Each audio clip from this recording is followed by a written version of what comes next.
The Count of Monte Cristo by Alexandre Dumas, Chapter 18, The Treasure. When Dante returned next morning to the chamber of his companion in captivity, he found Faria seated and looking composed. In the ray of light which entered by the narrow window of his cell, he held open in his left hand, of which alone it will be recollected he retained the use, a sheet of paper, which, from being constantly rolled into a small compass, had the form of a cylinder, and was not easily kept open.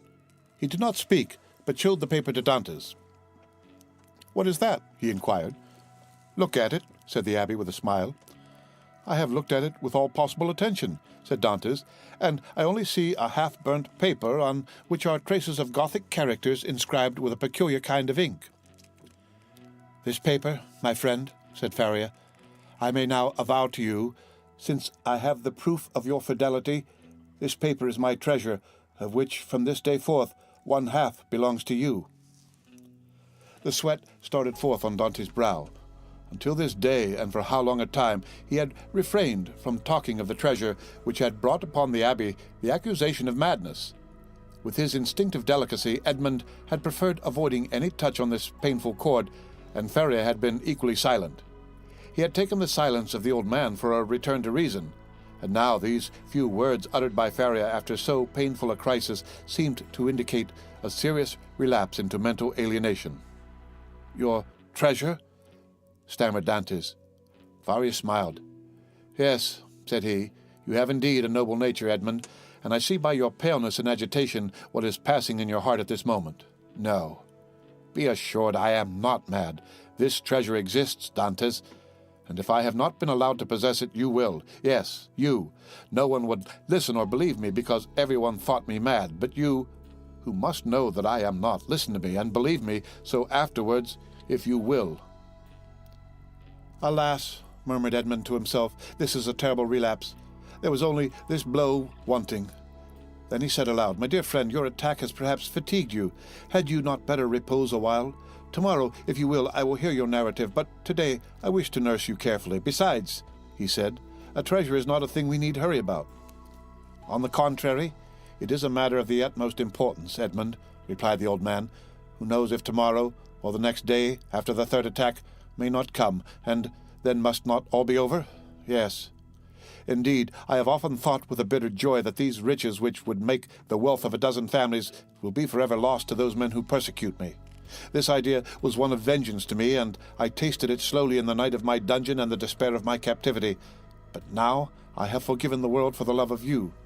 Now that I see you, young and with a promising future, now that I think of all that may result to you in the good fortune of such a disclosure, I shudder at any delay, and tremble lest I should not assure to one as worthy as yourself the possession of so vast an amount of hidden wealth." Edmund turned away his head with a sigh. "You persist in your incredulity, Edmund," continued Faria. "My words have not convinced you. I see you require proofs. Well then, read this paper, which I have never shown to anyone." "Tomorrow, my dear friend," said Edmund, desirous of not yielding to the old man's madness. "I thought it was understood that we should not talk of that until tomorrow." "Then we will not talk of it until tomorrow, but read this paper today." "I will not irritate him," thought Edmund, and taking the paper, of which half was wanting, having been burnt, no doubt, by some accident, he read, "This treasure, which may amount to 2 of Roman crowns in the most distant of the second opening were declared to belong to him Allah, ere 25th April 149. "Well," said Faria, when the young man had finished reading it. "Why," replied Dantes, "I see nothing but broken lines and unconnected words which are rendered illegible by fire." "Yes, to you, my friend, who read them for the first time, but not for me, who have grown pale over them by many nights' study, and have reconstructed every phrase, completed every thought. And do you believe you have discovered the hidden meaning? I am sure I have, and you shall judge for yourself, but first listen to the history of this paper." "Silence!" exclaimed Dantes. "Steps approach. I go. Adieu." And Dantes, happy to escape the history and explanation which would be sure to confirm his belief in his friend's mental instability, glided like a snake along the narrow passage, while Faria, restored by his alarm to a certain amount of activity, pushed the stone into place with his foot, and covered it with a mat in order the more effectually to avoid discovery. It was the governor, who, hearing of Faria's illness from the jailer, had come in person to see him. Faria sat up to receive him, avoiding all gestures, in order that he might conceal from the governor the paralysis that had already half-stricken him with death. His fear was lest the governor, touched with pity, might order him to be removed to better quarters, and thus separate him from his young companion. But fortunately this was not the case, and the governor left him, convinced that the poor madman, for whom in his heart he felt a kind of affection, was only troubled with a slight indisposition. During this time Edmund, seated on his bed with his head in his hands, tried to collect his scattered thoughts. Faria, since their first acquaintance, had been on all points so rational and logical, so wonderfully sagacious, in fact, that he could not understand how so much wisdom on all points could be allied with madness. Was Faria deceived as to his treasure, or was all the world deceived as to Faria? Dantes remained in his cell all day, not daring to return to his friend, thinking thus to defer the moment when he should be convinced once for all that the abbé was mad. Such a conviction would be so terrible. But towards the evening, after the hour for the customary visit had gone by, Faria, not seeing the young man appear, tried to move and get over the distance which separated them. Edmund shuddered when he heard the painful efforts which the old man made to drag himself along. His leg was inert, and he could no longer make use of one arm. Edmund was obliged to assist him, for otherwise he would not have been able to enter by the small aperture which led to Dante's chamber. "Here I am, pursuing you remorselessly," he said with a benignant smile. "You thought to escape my munificence, but it is in vain. Listen to me." Edmund saw there was no escape, and placing the old man on his bed, he seated himself on the stool beside him. "You know," said the abbé, "that I was the secretary and intimate friend of Cardinal Spada, the last of the princes of that name. I owe to this worthy lord all the happiness I ever knew. He was not rich, although the wealth of his family had passed into a proverb, and I heard the phrase very often, 'as rich as a Spada.' But he, like public rumor, lived on this reputation for wealth. His palace was my paradise. I was tutor to his nephews, who are dead, and when he was alone in the world, I tried by absolute devotion to his will to make up to him all he had done for me during 10 years of unremitting kindness. The cardinal's house had no secrets for me. I had often seen my noble patron annotating ancient volumes and eagerly searching amongst dusty family manuscripts. One day, when I was reproaching him for his unavailing searches and deploring the prostration of mind that followed them, he looked at me and, smiling bitterly, opened a volume relating to the history of the city of Rome. There, in the 20th chapter of the life of Pope Alexander VI, were the following lines which I can never forget. The great wars of Romana had ended. Caesar Borgia, who had completed his conquest, had need of money to purchase all Italy. The Pope had also need of money to bring matters to an end with Louis XII, King of France, who was formidable still in spite of his recent reverses, and it was necessary, therefore, to have recourse to some profitable scheme, which was a matter of great difficulty in the impoverished condition of exhausted Italy. His Holiness had an idea. He determined to make 2 cardinals. By choosing 2 of the greatest personages of Rome, especially rich men, this was the return the Holy Father looked for. In the first place, he could sell the great appointments and splendid offices which the cardinals already held, and then he had the 2 hats to sell besides. There was a third point in view, which will appear hereafter. The Pope and Caesar Borgia first found the 2 future cardinals. They were Giovanni Rospigliosi, who held 4 of the highest dignities of the Holy See, and Caesar Spada, one of the noblest and richest of the Roman nobility. Both felt the high honor of such a favor from the Pope. They were ambitious, and Caesar Borgia soon found purchasers for their appointments. The result was that Rospigliosi and Spada paid for being cardinals, and 8 other persons paid for the offices the cardinals held before their elevation, and thus 800,000 crowns entered into the coffers of the speculators. It is time now to proceed to the last part of the speculation. The Pope heaped attentions upon Rospigliosi and Spada, conferred upon them the insignia of the cardinalate, and induced them to arrange their affairs and take up their residence at Rome. Then the Pope and Caesar Borgia invited the 2 cardinals to dinner. This was a matter of dispute between the Holy Father and his son. Caesar thought they could make use of one of the means which he always had ready for his friends, that is to say, in the first place, the famous key which was given to certain persons with the request that they go and open a designated cupboard. This key was furnished with a small iron point, a negligence on the part of the locksmith. When this was pressed to effect the opening of the cupboard, of which the lock was difficult, the person was pricked by this small point, and died next day. Then there was the ring with the lion's head, which Caesar wore when he wanted to greet his friends with a clasp of the hand. The lion bit the hand thus favored, and at the end of 24 hours, the bite was mortal. Caesar proposed to his father that they should either ask the cardinals to open the cupboard, or shake hands with them. But Alexander VI replied, "Now, as to the worthy Cardinals Spada and Rospigliosi, let us ask both of them to dinner. Something tells me that we shall get that money back. Besides, you forget, Caesar, an indigestion declares itself immediately, while a prick or a bite occasions a delay of a day or two." Caesar gave way before such cogent reasoning, and the cardinals were consequently invited to dinner. The table was laid in a vineyard belonging to the Pope near San Pierdarena, a charming retreat which the cardinals knew very well by report. Rospigliosi, quite set up with his new dignities, went with a good appetite and his most ingratiating manner. Spada, a prudent man and greatly attached to his only nephew, a young captain of the highest promise, took paper and pen and made his will. He then sent word to his nephew to wait for him near the vineyard, but appeared that the servant did not find him. Spada knew what these invitations meant. Since Christianity, so eminently civilizing, had made progress in Rome, it was no longer a centurion who came from the tyrant with a message, "Caesar wills that you die," but it was a legate later who came with a smile on his lips to say from the Pope, "His Holiness requests you to dine with him." Spada set out about 2 o'clock to San Pierdarena. The Pope awaited him. The first sight that attracted the eyes of Spada was that of his nephew in full costume, and Caesar Borgia paying him most marked attentions.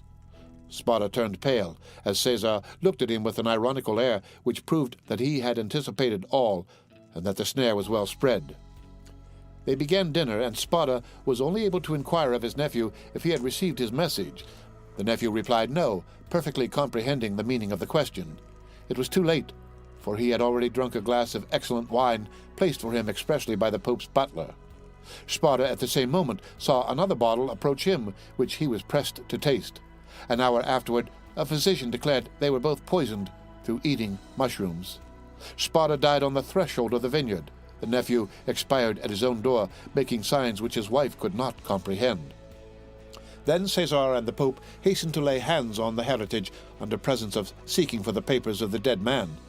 But the inheritance consisted in this only, a scrap of paper on which Spada had written, "I bequeath to my beloved nephew my coffers, my books, and amongst others my breviary with the gold corners, which I beg he will preserve in remembrance of his affectionate uncle."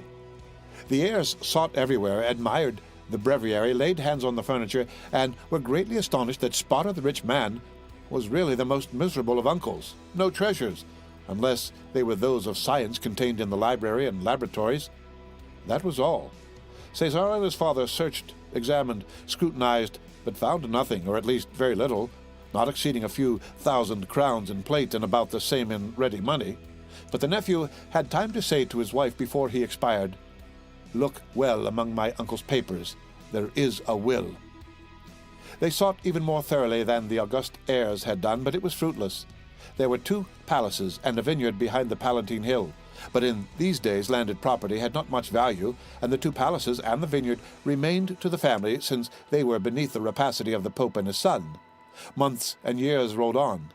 Alexander VI died, poisoned, you know, by what mistake? Caesar, poisoned at the same time, escaped by shedding his skin like a snake, but the new skin was spotted by the poison till it looked like a tiger's. Then, compelled to quit Rome, he went and got himself obscurely killed in a night skirmish scarcely noticed in history. After the Pope's death and his son's exile, it was supposed that the Spada family would resume the splendid position they had held before the cardinal's time. But this was not the case. The Spadas remained in doubtful ease. A mystery hung over this dark affair, and the public rumor was that Caesar, a better politician than his father, had carried off from the Pope the fortune of the 2 cardinals. I say the 2 because Cardinal Rospigliosi, who had not taken any precaution, was completely despoiled. "Up to this point," said Faria, interrupting the thread of his narrative, "this seems to you very meaningless, no doubt, eh?" "Oh, my friend," cried Dantes, "on the contrary, it seems as if I were reading a most interesting narrative. Go on, I beg of you." "I will. The family began to get accustomed to their obscurity. Years rolled on, and amongst the descendants some were soldiers, some diplomatists, some churchmen, some bankers, some grew rich and some were ruined. I come now to the last of the family whose secretary I was, the Count of Spada. I had often heard him complain of the disproportion of his rank with his fortune, and I advised him to invest all he had in an annuity. He did so, and thus doubled his income. The celebrated breviary remained in the family and was in the Count's possession. It had been handed down from father to son, for the singular clause of the only will that had been found had caused it to be regarded as a genuine relic, preserved in the family with superstitious veneration.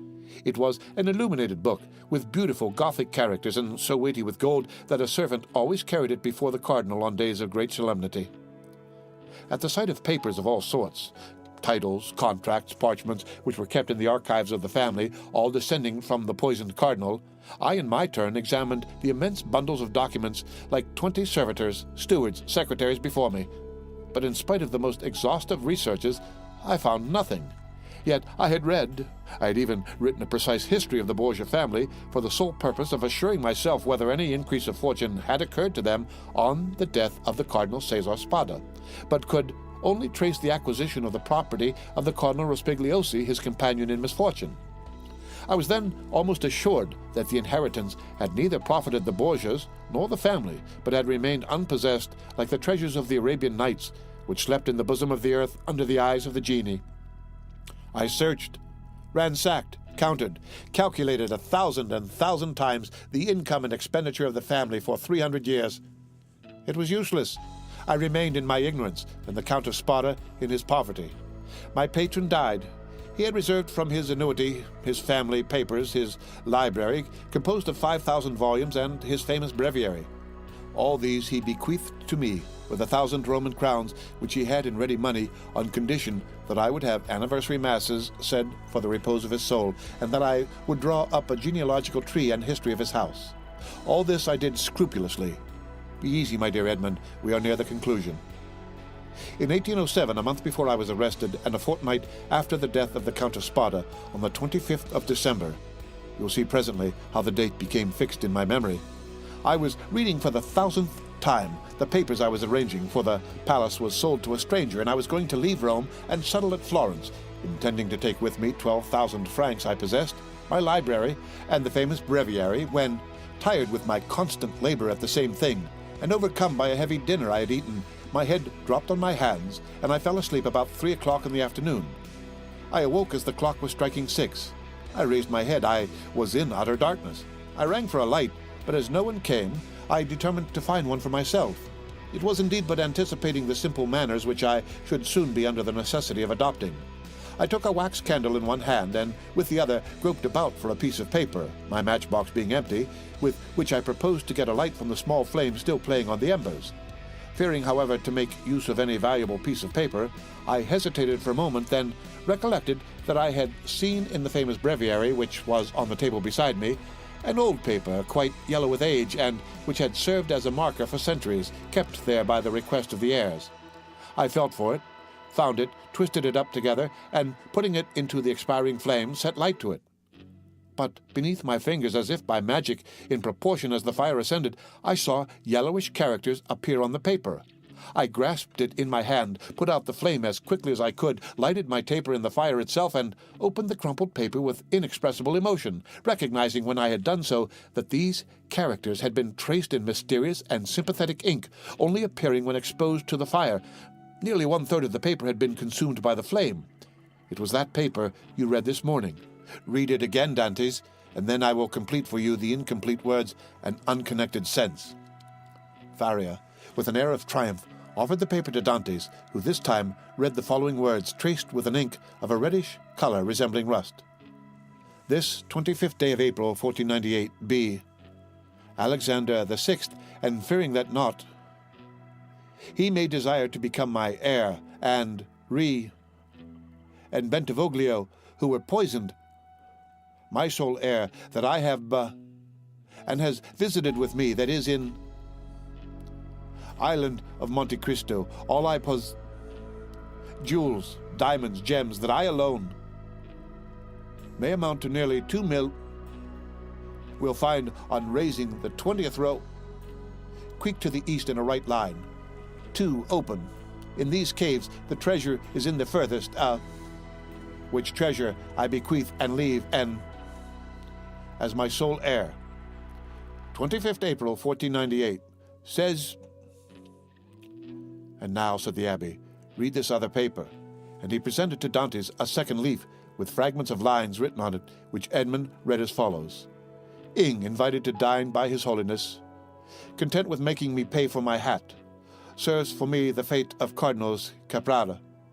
I declare to my nephew, Guido Spada, read in a place he knows, the caves of the small, est of ingots, gold, money, know of the existence of this treasure which, lions of Roman crowns, in which he, sick from the small, ings have been made, England II, tired to him, our Spada. Faria followed him with an excited look. And now, he said, when he saw that Dantes had read the last line, put the 2 fragments together and judge for yourself. Dantes obeyed, and the conjointed pieces gave the following.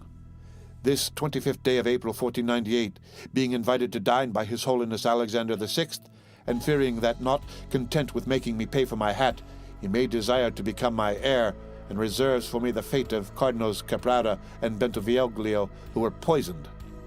I declare to my nephew Guido Spada, my sole heir, that I have buried in a place he knows and has visited with me, that is, in the caves of the small island of Monte Cristo, all I possessed of ingots, gold, money, jewels, diamonds, gems, that I alone know of the existence of this treasure, which may amount to nearly 2 millions of Roman crowns, and which he will find on raising the 20th rock from the small creek to the east in a right line.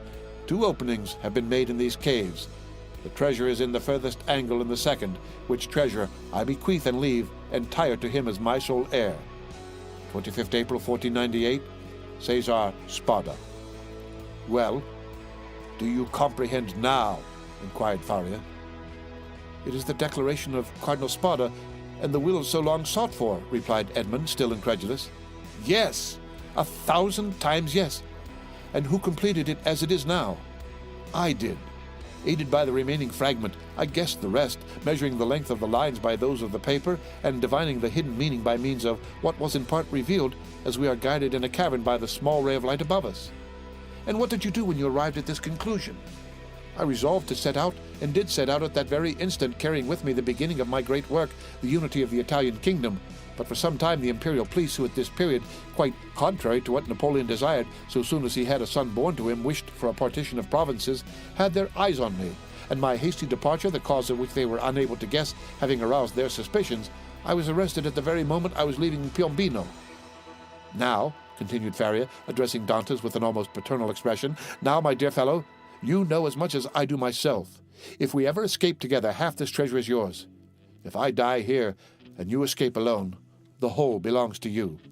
But, inquired Dantes, hesitating, has this treasure no more legitimate possessor in the world than ourselves? No. Be easy on that score. The family is extinct. The last Count of Spada, moreover, made me his heir. Bequeathing to me this symbolic breviary, he bequeathed to me all it contained. No, make your mind satisfied on that point. If we lay hands on this fortune, we may enjoy it without remorse. And you say this treasure amounts to 2 millions of Roman crowns, nearly 13 millions of our money. Footnote. This would amount to $2,600,000 in the year that this novel was written, 1894. Impossible, said Dantes, staggered at the enormous amount. Impossible, and why? Asked the old man. The Spada family was one of the oldest and most powerful families of the 15th century, and in those times when other opportunities for investment were wanting, such accumulations of gold and jewels were by no means rare. There are at this day Roman families perishing of hunger, though possessed of nearly 1 million in diamonds and jewels handed down by entail, and which they cannot touch. Edmund thought he was in a dream. He wavered between incredulity and joy.